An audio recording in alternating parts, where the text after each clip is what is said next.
Bonjour à tous, alors moi c'est Sophia, je suis coiffeuse et je partage à travers mon blog un maximum de choses sur le métier de coiffeur pour aider tous ceux qui s'intéressent à l'apprentissage de la coiffure entre autres. D'ailleurs si t'es dans la coiffure, t'as pas peur qu'un jour tes ciseaux te lâchent en plein rendez-vous ou même ton sèche-cheveux? Surtout si tu fais ou que tu souhaites faire de la coiffure à domicile où il n'y a pas de collègues pour te sauver. Du coup aujourd'hui on va voir quelques petites astuces, peut-être petites, mais qui peuvent vous sauver pendant vos rendez-vous. Juste avant de commencer, abonnez-vous à la chaîne YouTube, c'est gratuit et ça ne parle que de coiffure. Et pour les intéressés de coiffure, n'hésitez pas à télécharger le guide gratuit, le matériel essentiel et indispensable pour apprendre la coiffure, pour vous aider à acheter votre matériel de coiffure avec les bons critères. Donc commençons tout de suite nos petites astuces efficaces à connaître qui peuvent sauver un rendez-vous. Astuce 1. Les ciseaux de secours. Et oui, même de bons ciseaux ne sont pas immortels ou à l'abri d'une chute fatale. Surtout dans la coiffure à domicile, on a tendance à sortir, ranger son matériel régulièrement et à le poser à des endroits pas toujours optimisés. Du coup, si vos ciseaux vous lâchent en pleine coupe ou juste avant de commencer une coupe, c'est pas très cool. Surtout qu'une cliente qui a des ciseaux de coiffeur chez soi, c'est pas aussi courant qu'un sèche-cheveux. Du coup, la petite astuce pas chère qui peut te sauver la vie d'un rendez-vous, c'est toujours avoir une paire de secours.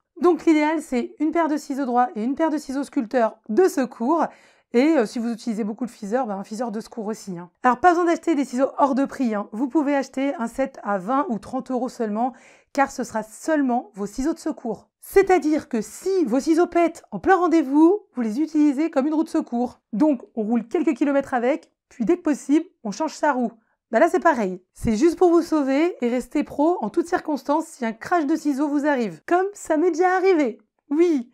Et justement, heureusement que j'avais mon plan de secours. Mais surtout, j'insiste, maximum quelques jours après avoir votre crash, vous vous rachetez rapidement une nouvelle paire de ciseaux pro et vos ciseaux de secours retournent dans leur trousse de secours. Astuce 2, sèche-cheveux pro et non perso. Là encore c'est tout bête, mais il faut absolument que votre sèche-cheveux de travail ne soit pas votre sèche-cheveux personnel. Comme ça, vous aurez toujours 2 sèche-cheveux au total. S'il vous arrive un pépin chez une cliente, que votre sèche-cheveux rend l'âme en plein séchage, c'est assez rare d'avoir une cliente sans sèche-cheveux. Donc votre cliente, elle pourra sûrement vous dépanner avec son sèche-cheveux, mais en rentrant chez vous, votre sèche-cheveux perso pourra quand même vous dépanner pour les rendez-vous qui suivront ou pour le lendemain, en attendant de pouvoir racheter un sèche-cheveux pro. Donc, comme ça, votre sèche-cheveux perso sera votre roue de secours. Astuce 3, toujours 2 lisseurs. Alors oui, les lisseurs, ça coûte cher, mais je ne vous dis pas d'en avoir 2 hors de prix. Mais il vous faut vraiment 2 lisseurs si vous travaillez souvent avec un lisseur.